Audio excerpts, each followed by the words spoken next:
G'day from the Bureau. It is Wednesday the 26th of June. This is a midweek update seeing what's happening over the next few days, really focusing on rain around the country. A number of distinct weather systems are bringing wet weather to Australia. We also expect to see slightly more mild temperatures, losing a bit of that chill that we've had over the last couple of weeks. Here's the map for early Thursday morning. A few places seeing a wet day as well. There'll be some wintry showers down here in the south, bringing spotty wet weather to Tasmania, Victoria and parts of southern South Australia. A broad swathe of rain across Queensland. Now it's the dry season up there. It has been very dry for the past few months. So while the rain is not expected to bring too much of an impact or cause any flooding, it is a bit of a change from where we've been in recent months. The more significant area of wet weather is developing in the west. We had a front through on Wednesday that's left a band of rain draped across the state on Thursday, followed up by this low pressure area which will generate showers and thunderstorms. Chances we could even see one or two severe thunderstorms around the Wheatbelt and the central west. If we do see severe thunderstorms, that means possibly heavy rainfall, damaging wind gusts or large hail. Now that could continue into Friday morning as well. Further showers and storms around WA, including around Perth in the morning, but potentially drying up there for the afternoon. Elsewhere, the rain in the northeast will thin out, but a few showers and cloudy skies will linger. And after what has overall been a drier day in the southeast, Friday will actually come to a close with the next band of rain arriving. So late showers for Hobart, Melbourne and Adelaide on Friday, setting up for a wet weekend in the southeast.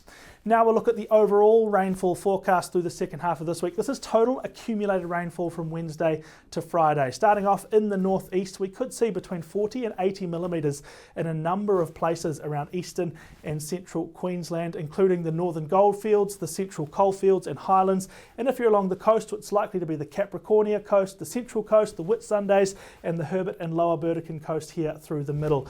Rainfall around Brisbane and the southeast significantly less, just 5 to 10 millimetres there, with a few showers on Thursday and Friday. Not as much rain in the southeast. In fact, a lot of places in single digits here, which is green and blue on our map. Slightly heavier totals possible around the mountains, and above 1400 metres that won't be rain, rather it will be falling as snow. Northern Tasmania picking up the most here, 30 to 50 millimetres possible, and a noticeable dose of rain for western facing parts of South Australia, including around Mount Gambier and Adelaide and parts of the peninsulas as well.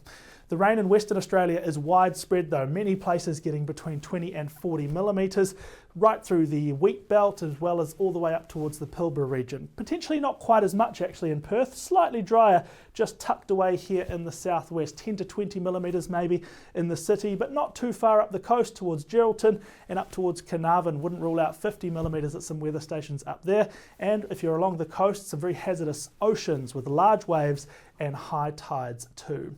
Now to look to temperatures for the second half of this week, and of course it is still winter, it's still cold, it's still low single digits, but most places will be a few degrees warmer than where they were over the last 7 to 10 days, with those cold frosty mornings just getting a touch more mild. That still means mid-single digits through the mornings and mid-teens through the afternoons for southern Australia, including about and south of Perth.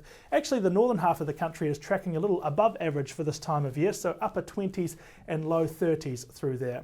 New South Wales will be colder on Friday morning, another icy start there, but other states are a bit more mild, and a fairly pleasant Friday afternoon if you're not in one of those areas of rain, with temperatures about seasonal in many areas, which means 13 to 15 degrees in the southeast.